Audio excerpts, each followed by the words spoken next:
Today, the final countdown. New Year's Eve revellers gear up to party into 2025. One of the Bali Nine in court over 2-decade-old crimes, including fraud. Breaking a police manhunt for arsonists after a home is targeted for the third time. 2 arrested after police find cocaine and ketamine at a Victorian music festival. Australia tears through India's batting lineup in a remarkable victory at the MCG, and tributes flow as the world honours longest-living US President Jimmy Carter. Today, Tuesday, the 31st of December, 2024.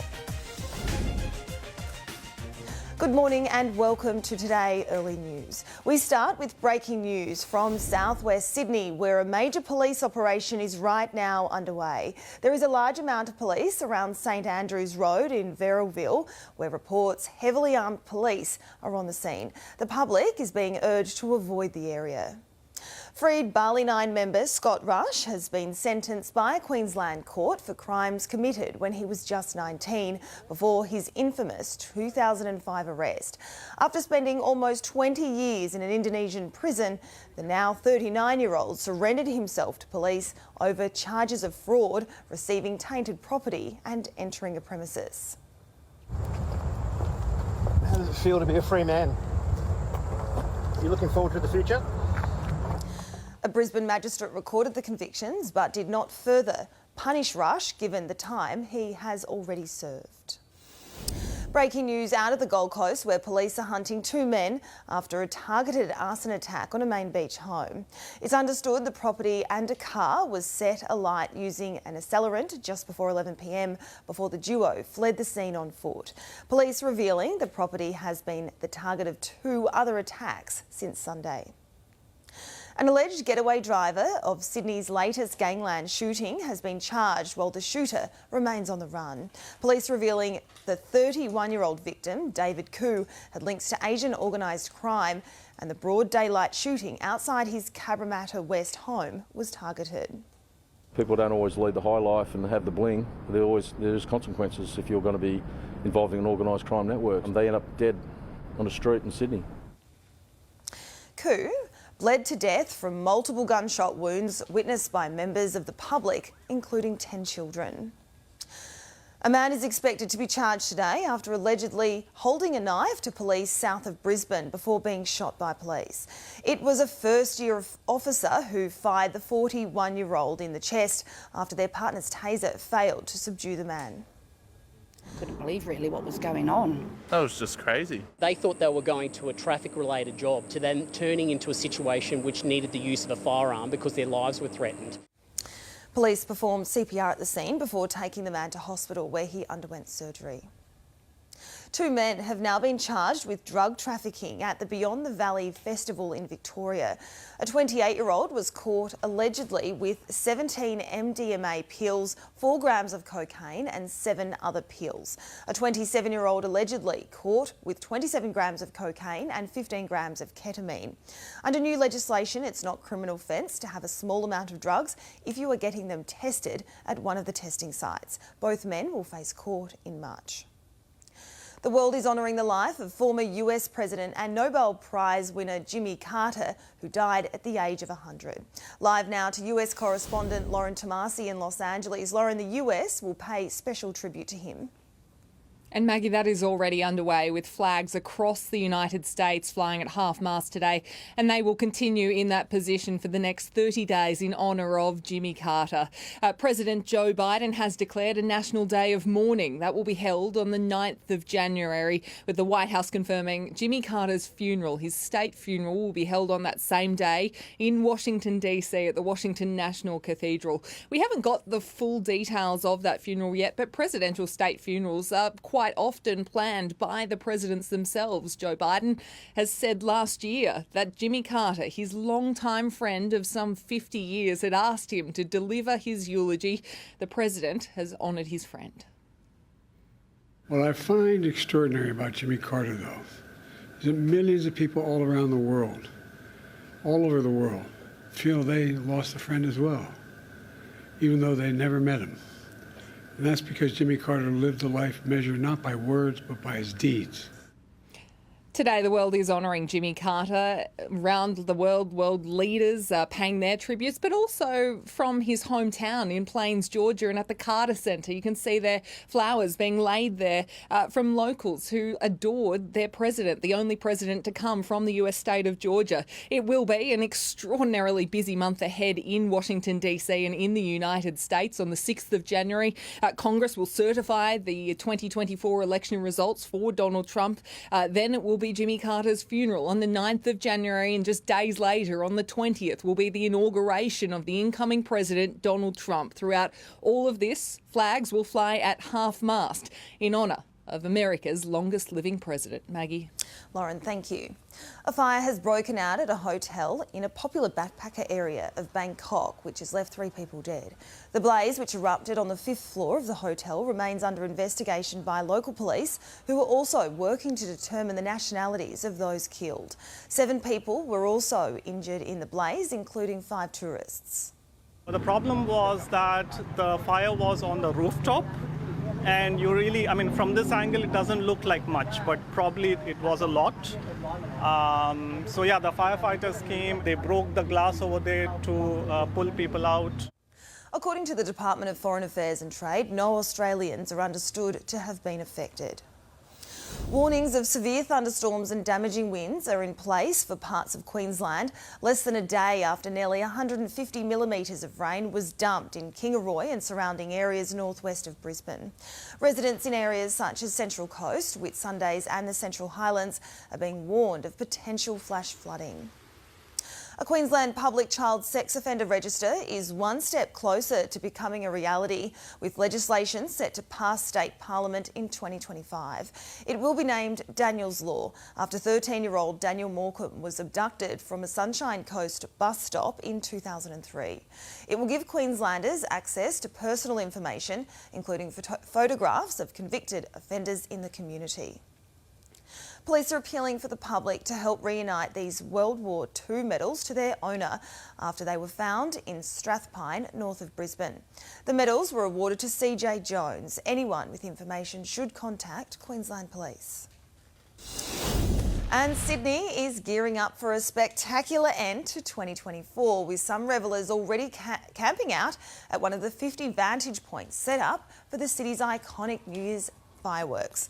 Many areas, including Circular Quay, the Rocks and Royal Botanic Gardens, the Domain and North Sydney, are free to enter. It will also be the busiest day of the year for public transport and a big test for Sydney's new metro line. You don't all have to rush home and the 5 minutes after the fireworks are finished. There is an opportunity to take your time, walk to your destinations and make sure you keep safe. The display will feature 9 tonnes of fireworks shooting into the sky from 264 firing points across a 7-kilometre stretch. Today's top sports story. Australia has torn through India's batting lineup in the final session of the Boxing Day Test to claim a remarkable victory at the MCG. 9 cricket reporter Sam Jordan was there. Australia is today celebrating one of its all-time great Test wins, defeating India in the Boxing Day Test after what was a thrilling final session. The Aussies still needed 7 wickets when they walked out for the last 2 hours. What they produced will be spoken about for a very long time. When you take all that into account, it's probably the best Test match I've been involved in terms of 80-odd thousand on the first 3 days. Don't know what the crowd was today, but it was huge. All of Australia's bowlers were involved in the action, but it was Pat Cummins who walked away with Man of the Match honours, taking home the Johnny Mullen medal. Brilliant with both ball and bat. I try it all the time. Sometimes it works out, sometimes it doesn't. That's one of the things I love about our group at the moment is there's so many people in there that want to be the match winner. More importantly to Cummins, it gives Australia a 2-1 series lead heading into the final Test match in Sydney next week, because that means that if rain gets involved and the result is a draw, then Australia will finally reclaim the Border Gavaskar Trophy. We'll save this for a couple of hours at least, and then it'll be recovery for the next few days. I'm sure the batters will have a hit. The bowlers, I dare say, will be very light on, and then you gear up again for the last test of the summer. There are some big selection decisions to be made for both sides in that test match. Mitchell Marsh's form has been under the spotlight after what has been a lean summer with the bat, while the same is being said about India's skipper Rohit Sharma. There is a chance India will have to drop their captain for the final test. There are things that we as a team need to look at. I personally need to look at as well. So we'll try and see what happens. There's still a game to go, and if we can play that game well, it's 2-2. So a draw will be really nice. The best news for cricket fans, we don't have long to wait. The 5th and final test match of this amazing Border Gavaskar Trophy begins on the 3rd. Sam Jordan reporting there. Taking a look at weather across the country. Right now, Brisbane, a shower or two and 29 degrees. Sydney, partly cloudy and 28, 29 for Canberra. Melbourne, 25 and cloud clearing, 22 and mostly sunny for Hobart. Adelaide, 30 and sunny, the same, and 36 for Perth. A possible shower and 34 degrees for Darwin. Straight ahead on Today Early News, the desperate search for a hiker missing in Victoria enters its 5th day. Plus 5 people charged after One Direction star Liam Payne's death. And the latest on this chess player's gene debacle right across Australia. This is Today Early News on 9, and when you go, we're streaming on 9 Now.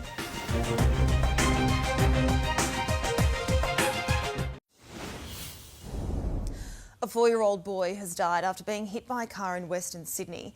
The boy was struck in North St Mary's around midday and died on the way to hospital. The 28-year-old driver was not charged. Police are investigating whether the child stepped out into traffic. Shocking CCTV has been released capturing the moment a young man attempted to smash his way into a home in Melbourne's east earlier this month. A 41-year-old man claiming the man followed him and his family after an altercation, claiming the man in the video assaulted him. That man is described as having a Caucasian appearance with a thin build. 5 people have been charged over the death of One Direction star Liam Payne in Argentina. Live to 9 Europe correspondent Hannah Sinclair in London. Hannah, a friend is among those charged.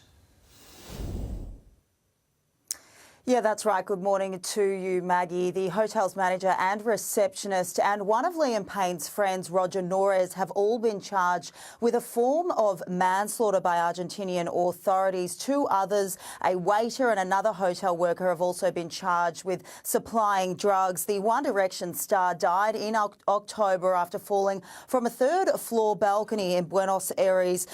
Court documents have revealed that Liam Payne's friend, Roger Norres, is suspected of manslaughter for allegedly failing to fulfil his duty of care to the singer when he abandoned him, despite knowing that Payne was incapable of fending for himself and that he was suffering from multiple addictions. The hotel manager is accused of failing to stop Payne from being taken to his hotel room moments before his death, and the receptionist accused of coordinating 3 people to drag Payne, who could not stand up, to his room instead of keeping him safe. Now, the judge has said she doesn't think any of these people wanted or planned for Liam Payne to die, but instead their actions allegedly created a risk to his life. They have all been summoned to appear in court. Maggie.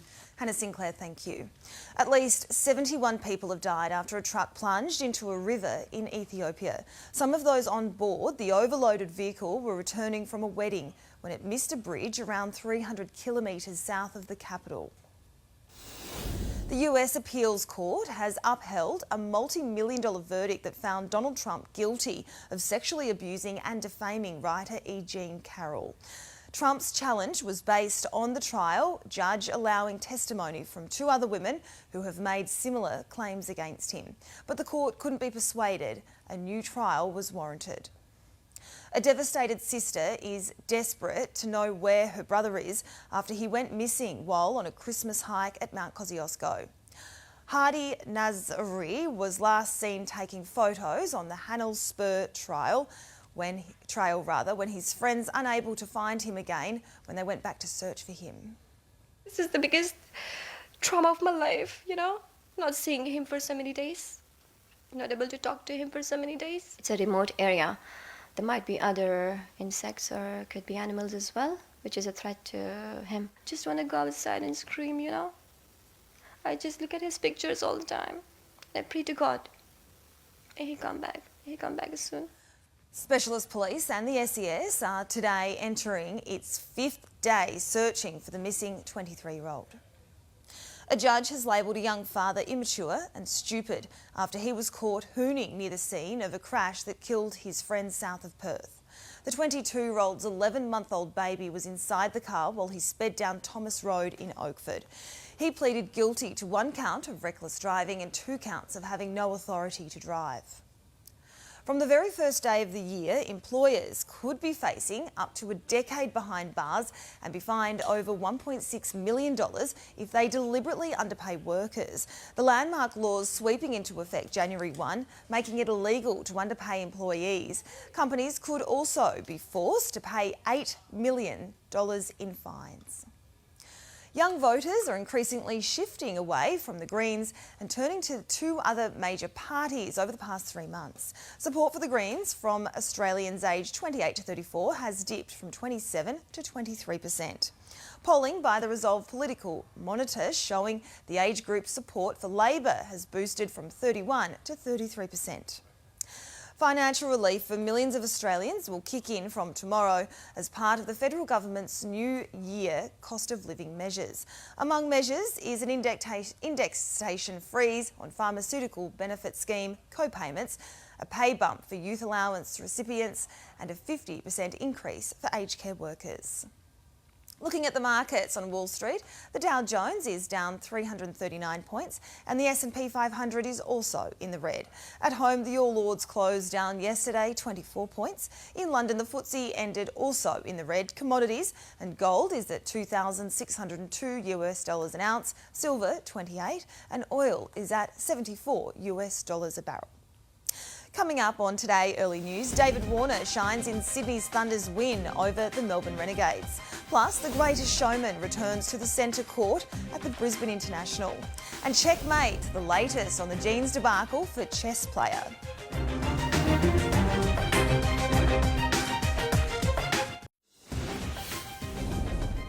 Welcome back to Today Early News. Our top stories direct from the 9 newsroom this Tuesday. The countdown is on as hundreds of thousands of revellers gear up to ring in the new year. Fireworks displays will light up cities across the country, including the Sydney Harbour Spectacular. Freed Barley 9 member Scott Rush has been sentenced by a Queensland court for crimes committed when he was 19, before his infamous 2005 arrest. The 39-year-old escaped more time behind bars after he surrendered to police over several charges, including fraud. Breaking news out of the Gold Coast, where police are hunting 2 males after an arson attack. A Main Beach home was set alight just before 11 p.m. before the duo fled on foot. Australian cricket captain Pat Cummins is confident fast-bowling sidekick Mitchell Starc will play in Sydney. Starc is battling a rib injury but pushed through to bowl 16 overs on the final day of the Boxing Day test, taking the crucial wicket of Virat Kohli. Yeah, he's managing a couple of sore bits. Well, I think mainly one sore bit looked like on his ribs or something. But he's a warrior. He gets through. His pace didn't drop off. He never even contemplates not being an option to bowl. Australia completing a remarkable 184-run victory over India at the MCG, meaning they'll take a 2-1 series lead into the final test. The Sydney Thunder are up to second spot on the Big Bash League ladder after notching an 8-run win over the Melbourne Renegades. Skipper David Warner led the charge for the Thunder in the absence of opening partner Sam Constas, hitting an unbeaten 86 from 57 balls. It's Warner's highest BBL score in 13 years. Nick Kyrgios got back to his entertaining best at the Brisbane International overnight, teaming up with Novak Djokovic in the men's doubles. The Aussie and the 24-time Grand Slam champion loving every minute of it as they played up to the packed-out crowd at Pat Rafter Arena.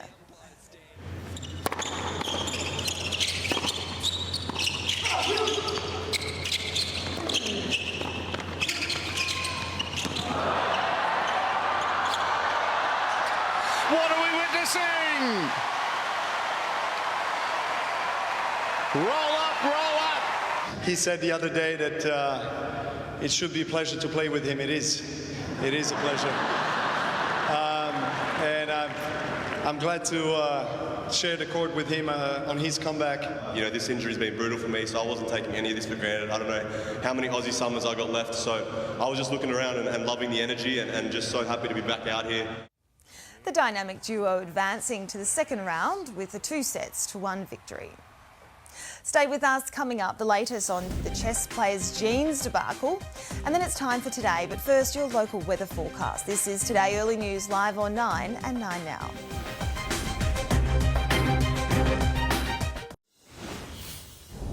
Before we get to the weather, an update about that top global chess player booted from the competition over wearing jeans. Magnus Carlsen is returning following conversations with the Federation's president and the main tournament sponsor. They are now allowing elegant minor deviations, which includes appropriate jeans matching a jacket that Carlsen intends to wear.